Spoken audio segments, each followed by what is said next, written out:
চলতি বছরের অন্যতম আকর্ষণীয় মহাজাগতিক ঘটনা হতে যাচ্ছে একটি বিরল পূর্ণগ্রাস সূর্যগ্রহণ।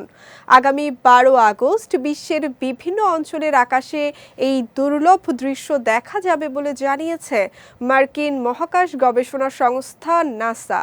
পূর্ণ সূর্যগ্রহণ ঘটে যখন চাঁদ সরাসরি সূর্য ও পৃথিবীর মাঝখানে অবস্থান নেয় এবং পৃথিবীর নির্দিষ্ট কিছু অঞ্চল থেকে সূর্যকে সম্পূর্ণভাবে আড়াল করে দেয়।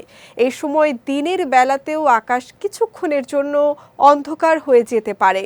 ইউরোপীয় মহাকাশ সংস্থার বিজ্ঞান পরিচালক ক্যারল মুন্ডেল বলেছেন, পূর্ণ সূর্যগ্রহণ এমন একটি বিরল ঘটনা যা কোটি কোটি মানুষকে একই সঙ্গে আকাশের দিকে তাকাতে এবং মহাবিশ্বের বিস্ময়কর সৌন্দর্য অনুভব করতে উদ্বুদ্ধ করে। নাসার তথ্য অনুযায়ী ১২ আগস্টের সূর্যগ্রহণের পূর্ণ গ্রহণ পথ উত্তর আটলান্টিক মহাসাগর এবং ইউরোপের কয়েকটি অঞ্চলের ওপর দিয়ে অতিক্রম করবে।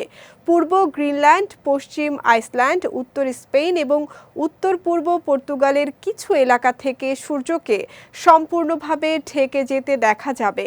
এছাড়া ইউরোপের অধিকাংশ অঞ্চল, উত্তর আমেরিকার উত্তরাংশ এবং আফ্রিকার উত্তর পশ্চিমাঞ্চলের কিছু এলাকা থেকে আংশিক সূর্যগ্রহণ দৃশ্যমান হবে। এসব অঞ্চলে সূর্যের একটি অংশ চাঁদের আড়ালে চলে গেলেও পুরোপুরি ঢাকা পড়বে না।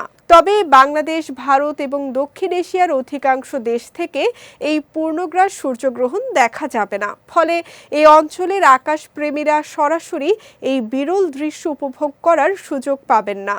স্থানভেদে গ্রহণের স্থায়িত্ব ভিন্ন হবে। নাসার তথ্য অনুযায়ী পূর্ণ গ্রহণ পথে থাকা অধিকাংশ এলাকায় সূর্য ২ মিনিটেরও কম সময়ের জন্য সম্পূর্ণভাবে আচ্ছাদিত থাকবে। যদিও সময়টা খুবই সংক্ষিপ্ত, তবুও জ্যোতির্বিজ্ঞানী ও আকাশপ্রেমীদের কাছে এটি একটি স্মরণীয় ও বিশেষ মহাজাগতিক ঘটনা হিসেবে বিবেচিত হচ্ছে। বিশেষজ্ঞরা বলছেন, সূর্যগ্রহণ পর্যবেক্ষণের সময় অবশ্যই বিশেষ সুরক্ষিত চশমা ব্যবহার করতে হবে, কারণ খালি চোখে সূর্যের দিকে তাকানো চোখের জন্য ক্ষতিকর হতে পারে।